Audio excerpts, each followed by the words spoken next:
नमस्कार, आप देख रहे हैं द वॉइस। मैं हूं आपके साथ बबीता गौतम। इस वक्त मेरे साथ हैं प्रोफेसर जितेंद्र मीणा, जो आदिवासी समाज से आते हैं।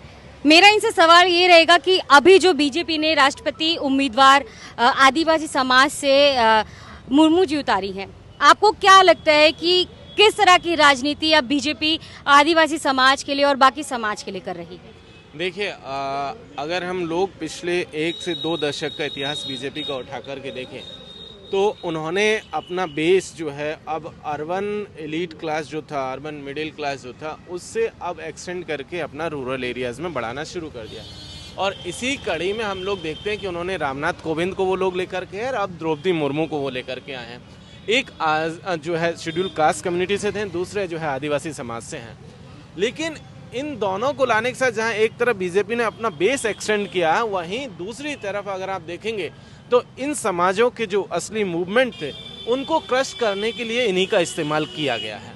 आप ये सोचिए कि जिस तरीके से, देखिए, ये एक सवाल बिल्कुल जायज़ है कि आज़ादी के 75 वर्ष बाद भी आदिवासी समाज हो या दलित समाज को उसका हक नहीं मिला। खास करके आदिवासी समाज की बात करें तो 8.5% के आसपास आबादी है।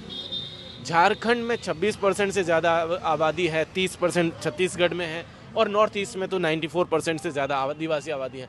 लेकिन उन सब के बावजूद भी तमाम पॉलिटिकल पार्टीज़ ने आदिवासियों को इग्नोर किया। कभी उन्हें वो तवज्जो नहीं मिली, कभी उनके जो असल सवाल थे, जिसमें कि जल, जंगल और ज़मीन का सबसे बड़ा सवाल था, उन सवालों को इग्नोर किया गया।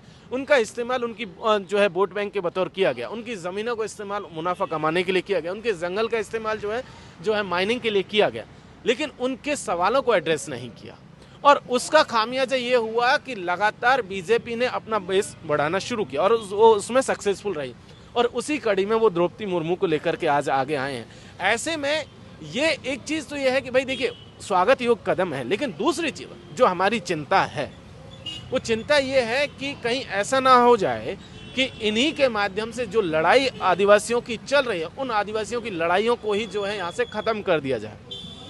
ये छल आदिवासियों के साथ ना हो जाए, ये दिखावा उनके साथ ना हो जाए। ये डर लगता है? ये डर बिल्कुल डर है।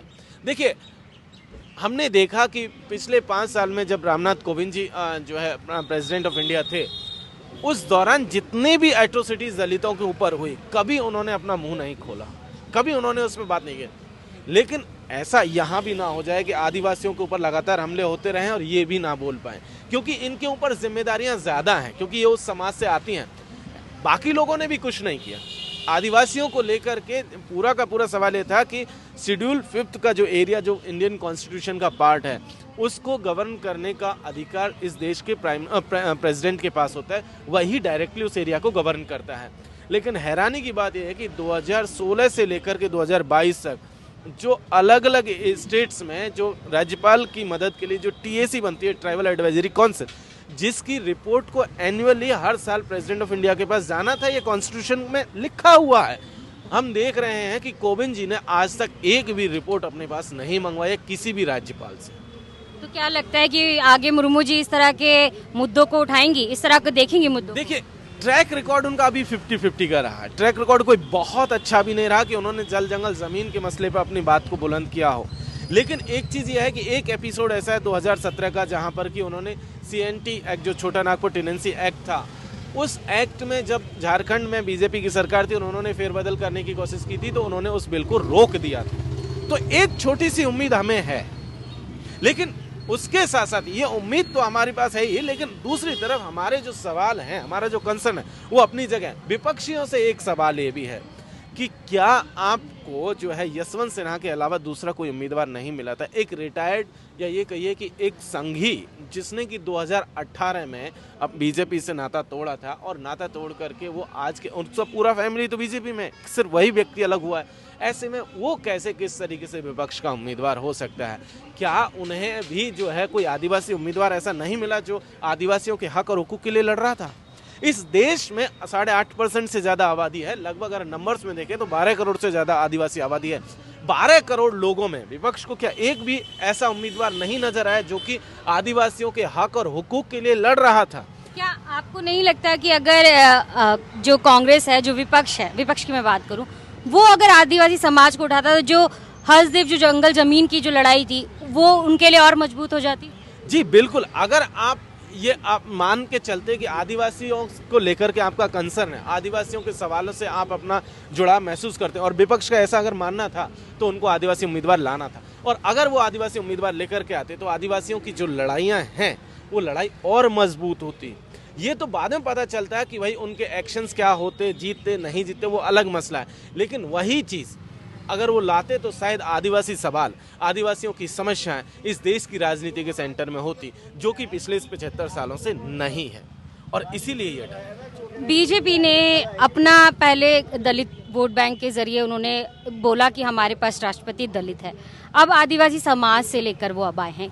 क्या लगता है कि इस तरह से वो समाज को जोड़ पाएंगे, आदिवासी समाज की अगर मैं बात करूं? देखिए, अगर बीजेपी की तरफ से समझने की कोशिश करें तो बीजेपी का ये लगातार ये प्रयास हो रहा है कि किस तरीके से वो अपना वोट बैंक को एक्सटेंड कर सके, वोट बैंक ही नहीं, उससे ज़्यादा उनके आइडियोलॉजिकल जो ग्राउंड है उसको और मजबूत कर सके, और उसमें वो सफल होती हुई हम लोगों को दिख भी रही है। और यही चिंता का भी विषय है। जो लोग आदिवासियों के हकों की बात कर रहे हैं, जो लोग मार्जिनलाइज सेक्शन के हक और हुकूक की बात कर रहे हैं, उनके लिए चिंता का विषय है, लेकिन समस्या फिर से वही आ जाती है कि जो लोग दूसरी तरफ खड़े हुए थे, आरएसएस के और बीजेपी के खिलाफ थे, उन्होंने जिस तरीके से लोगों को डिच किया है, आदिवासियों को, दलितों को, पिछड़ों को, उसकी वजह से ये सारी की सारी समस्या क्रिएट हो रही है कि आप आज की तारीख में एकदम से इररिलेवेंट होते चले गए हैं, आपके सवाल इररिलेवेंट हो गए हैं, आपकी लड़ाइयों को जो है कोई अनसुना कर दिया गया, और इसीलिए ये डर है। आपका इस पूरे मुद्दे पर आपका क्या स्टैंड रहेगा एक आदिवासी समाज से आने के बाद? देखिए, पहली बात तो ये कि ये कदम जो है, अगर रिप्रेजेंटेशन की बात की जाए तो वो स्वागत योग्य है, लेकिन चिंताएं हमारी अभी भी मौजूद है। कहीं ऐसा ना हो जाए कि आदिवासियों के आंदोलनों को कुचलने के लिए द्रौपदी मुर्मू की कलम चलाई जाए, और ये डर हमारा मौजूद। देखिए, ये जो लगातार ये जो सवाल आ रहा है रबर स्टैम्प पे, जाहिर सी बात है कोई भी प्रेसिडेंट ऑफ इंडिया वो सारे के सारे रबर स्टैम्प पे हैं, सारे के सारे। किसी ने भी अपने समाज के हक के लिए बात नहीं की, ठीक है, सब ने अपनी पार्टी के लिए काम किया, पार्टी की विचारधारा के लिए काम किया। जब कांग्रेस अपने तरफ से जब उम्मीदवार लेकर के आती थी, उन्होंने उन्हीं व्यक्तियों को आगे बढ़ाया जो उनकी पार्टी के प्रति लॉयल थे या उस पार्टी के मुखिया के प्रति लॉयल थे, उन्हीं लोगों को आगे बढ़ाया। तो वही काम बीजेपी कर रही है, ऐसा उसमें कुछ अलग नहीं है कि भाई वो आरएसएस के आइडियोलॉजी के लिए काम करेगी, अपनी पार्टी के मुखियाओं के लिए काम करेगी, वो ठीक है। जो ये क्रिटिक है, ये क्रिटिक तो एक तरीके से समझिए कि नासमझी का नतीजा कह सकते हो। भाई टोकनिज्म की पॉलिटिक्स है इस देश में, टोकनिज्म की पॉलिटिक्स आज शुरू नहीं हुई है, आदिवासियों से शुरू नहीं हुई है। और ये प्रतिनिधित्व का जब सवाल आता है, भाई मसला पूरा प्रतिनिधित्व का है, रिजर्वेशन में भी यही प्रतिनिधित्व का सवाल आया था। पहले दिन जब रिजर्वेशन की घोषणा की गई थी तब भी यही कहा गया था कि इससे जो है अयोग्य लोग आएंगे वो कहीं से भी आ सकते हैं, वो मेरिट तो वहां पर भी लागू होती है, ये सब जगह लागू होगी। तो क्या इसका मतलब ये भी है कि आप उनको मौका ही नहीं देंगे? ये नहीं हो सकता है कि आप मौका देने से इनकार कर दें क्योंकि वो वहां से आ रही हैं। भाई एक पॉलिटिकल पार्टी है, पॉलिटिकल पार्टी की अपनी एक आइडियोलॉजी है, लोगों की अपनी एक समझ है, उस हिसाब से वो अपनी पार्टी चूज कर रहे हैं। तो ऐसे में आपको वो मौका तो देना पड़ेगा। बात यह है कि दिक्कत यहाँ से हुई कि आपके खेमे से वो मौका नहीं दिया गया, क्योंकि आपको 75 वर्षों में भी ये चीज महसूस नहीं हुई, सामने वाले ने महसूस की, आपको महसूस नहीं, और उसने उसका फायदा अपने पॉलिटिकल एजेंडे को पूरा करने के लिए किया।